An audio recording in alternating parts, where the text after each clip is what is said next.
Thanks for having me today. I've been told in advance that this is a lighthearted group and that I'm to keep a serious subject as interesting and entertaining as I possibly can, and I'm going to do my level best to do that.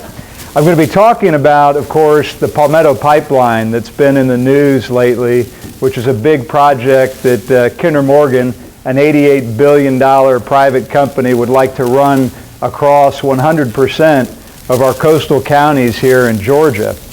But to start it off kind of in that lighthearted manner, I was talking with somebody earlier and I mentioned, right after this I'm going to do magic tricks for my kid, one of my children at school with dry ice. And all of a sudden an analogy popped into my head that goes something like this.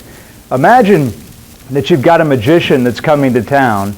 And most magicians, when they come to town, they say, "You'll be amazed by these incredible tricks that I'm about to show you, where I'm going to make the Statue of Liberty disappear, or I'm going to saw somebody in half and then put them back together again." Or maybe if it's just a normal magic trick, they'll say, "I'm going to pull a rabbit out of a hat," right? Well, this magician, Kinder Morgan, this $88 billion magician that's coming to town, is saying, "I might be able to pull a rabbit out of a hat. I might be able to put that person back together after I saw them in half, or I might be able to make that Statue of Liberty disappear." And you know how in normal magic shows there's a price of admission, and it might be $5 or $10, or maybe for a really spectacular one, it's $500, right? Well, the price of admission to Kinder Morgan's magic show is this. It's your neighbor's property. This is what they're after. This is a letter to a Richmond Hill resident named Susan, who is about to have, if we don't do something about it, a petroleum pipeline run through her backyard in Hope Creek, a little neighborhood there in Richmond Hill. That's a pretty steep price of admission for a magician that's saying that they might be able to pull a rabbit out of a hat. So let's drill into what we're really talking about here. You have an $88 billion company that is seeking our government's permission to delegate to a private company our state's awesome power of eminent domain. The ability for them to say, "That was yours, and now it's mine." And in support of this request, what they're saying, the reason they're saying that this is justified is because it's in the public's interest. There will be public benefits. Okay, well, tell us more. All right, well, here's where these pseudo magic tricks come in. Well, we're going to bring additional competition to the marketplace that could result in lower fuel prices. Not that will. The rabbit's not coming out of the hat. It might come out of the hat. All right? We are going to create up to 28 jobs.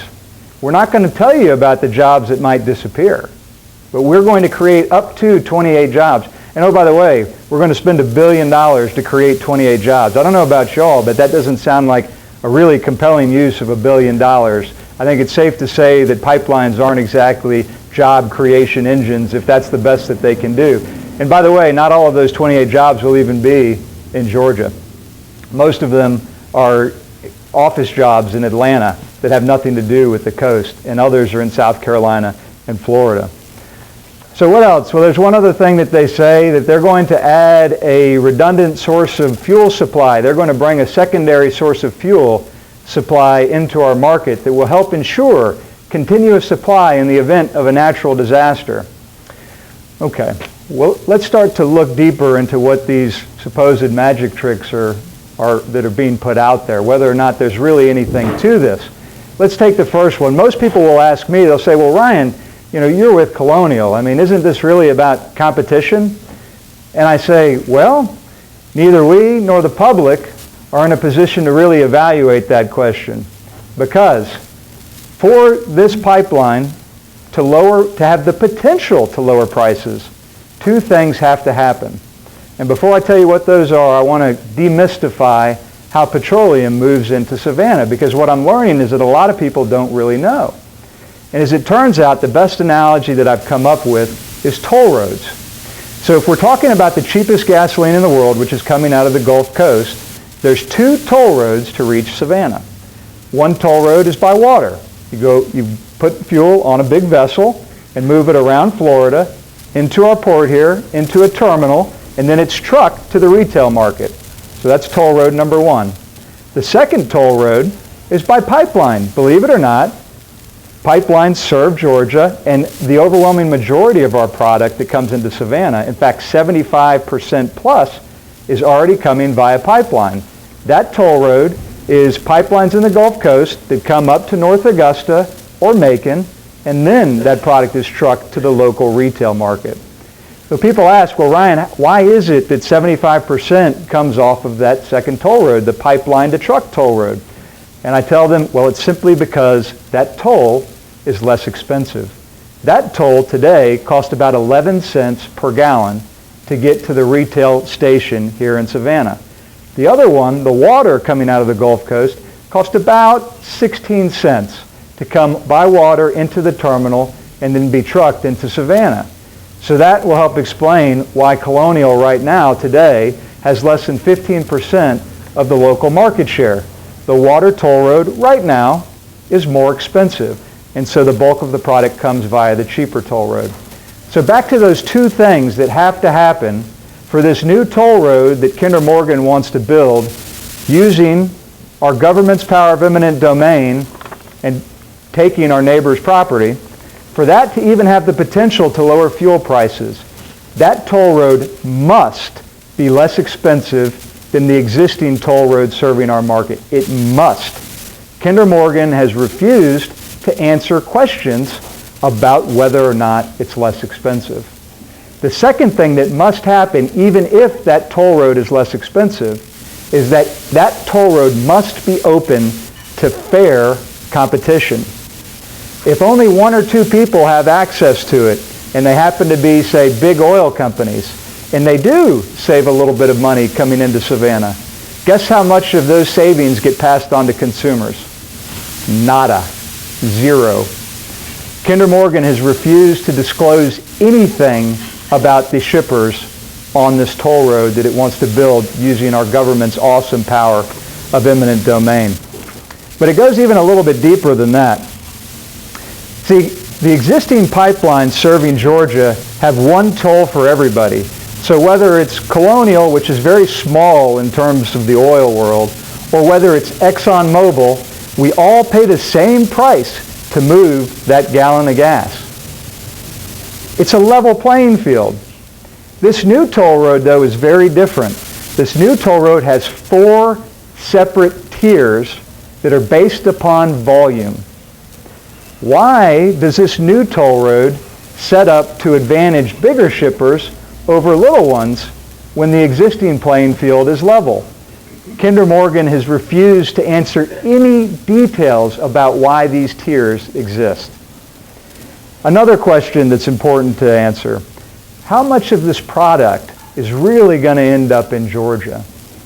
And to dig into that, since I have a little bit more time today than I usually do, I actually went to the current pricing between North Augusta, Macon, Savannah, and Jacksonville, and I took the lowest gasoline price, and this is public information. You can go out and look on Opus or some other services that carry pricing and find this out.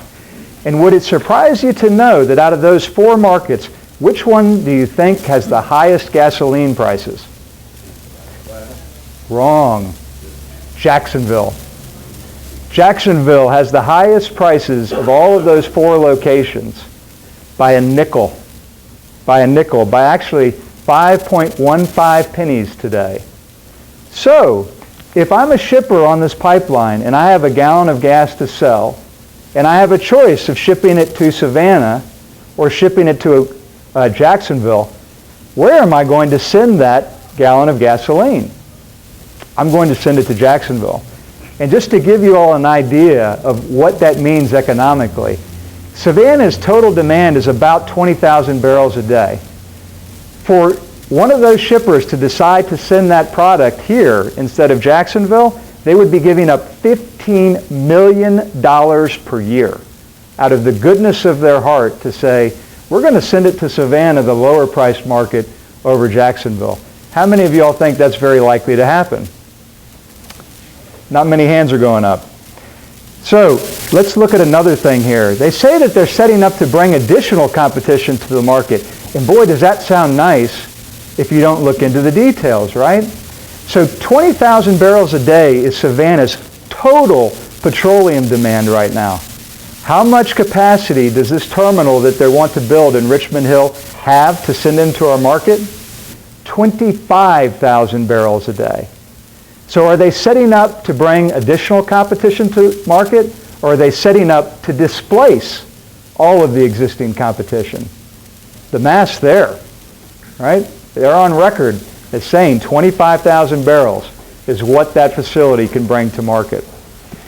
Okay, so if you add all of these different things together, all of these unanswered questions, how comfortable do we feel that their intentions right now are truly in the public's benefit? Do we really know enough if we're in the state government to say, yeah, you know, I think we feel good that we could give this company the power of eminent domain to take our neighbor's property?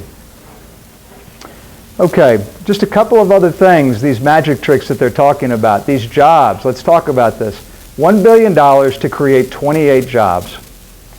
What they don't mention is that this toll road that they want to build, since we can see that it can displace all of the existing supply, one or more of those existing toll roads are disappearing, right? Well, that toll road that's coming out of North Augusta and Macon right now supports well over 100 truckers. These are good trucking jobs. These are the kind of jobs where the trucker gets to come home at the end of the day and be with his family because they're running a fixed route all the time, right? What about the merchant mariners that are calling on not just Savannah, but Jacksonville by water? What happens to their jobs? What about port workers who will not be needed anymore when that petroleum's not moving through the terminals? Why are they being silent about the true net impact to jobs? And then the last thing that I'll touch on today, and then I really do want to open it up for questions, is supply security.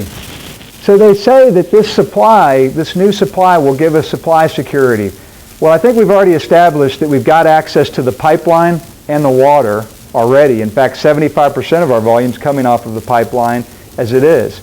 So what would happen, people ask me, if a hurricane hit Savannah today? Well, it would be tragic, obviously, but from a fuel standpoint, Savannah has 4 resupply points within 2 hours. Jacksonville, Macon, North Augusta, and Charleston, all within 2 hours of our market. Why do we need a 5th? Here's another thing about supply security. The most recent impact to fuel supply in our nation actually occurred when Rita hit the Gulf Coast. Rita and then Katrina hit the Gulf Coast. Guess what supply chain was knocked out? It was the pipeline. The pipeline that serves Atlanta was knocked out. Guess whose terminal sent product inland to be able to quell the supply shortages that were resulting from those extreme conditions down in the Gulf Coast? That's right. It was the ocean terminals, and it was Colonial's terminal right here in Savannah that sent a lot of that volume inland. So how much extra security are we really adding, or is this more of these smoke and mirrors and half-baked magic tricks that they're promising our community? The last one that I do want to mention, actually, that is incredibly important, and that is, for our coastal heritage and our coastal way of living, we're talking about a pipeline that is running across 100% of our coastal counties in Georgia. And the real benefit's going to go to Florida. What would happen? Just what would happen? What are these potential gains compared to this risk? If this pipeline leaks, and there was a leak 3 days ago up in Belton, South Carolina, on a big pipeline that runs through there, this pipeline is going to run through numerous tidal marshes and wetlands. You have a pipeline leak, a petroleum pipeline leak. Kinder Morgan's on the record in saying they have never had any experience with cleaning up anything relating to a wetland spill. Well, how much of our coastal economy is driven by tourism and would be impacted by that? How much of our way of life would be impacted by that risk, right, to our environment? So I hope that I've been able to point out just a few, of the big holes in what this magician is talking about as they're trying to come to town and get us to offer up that very steep price of admission of our neighbor's land at the expense of our government's eminent domain. And a lot of people are asking me, well, Ryan, isn't this a done deal? And I want to say emphatically no. I think that our government right now is just really becoming aware of how Kinder Morgan is trying to pull the wool over their eyes and the entire public's eyes. And you have an opportunity to make a difference and learn more about this, whatever particular issue resonates with you. There's an April 21st hearing coming up this next Tuesday at the Richmond Hill City Center in Richmond Hill at 5 p.m. There's also a rally that several groups have organized and are coming together for this weekend at Earth Day on Saturday at noon, and they're going to gather together around the fountain there. I'm expecting a huge turnout, and I just would encourage you, whatever your issue might be, there is an opportunity to make a huge difference, and your presence matters. The government needs to know how concerned we all are about the unanswered questions, and in particular, the lack of transparency. A private company seeking public powers should carry the highest burden of transparency to the public that it purports to serve.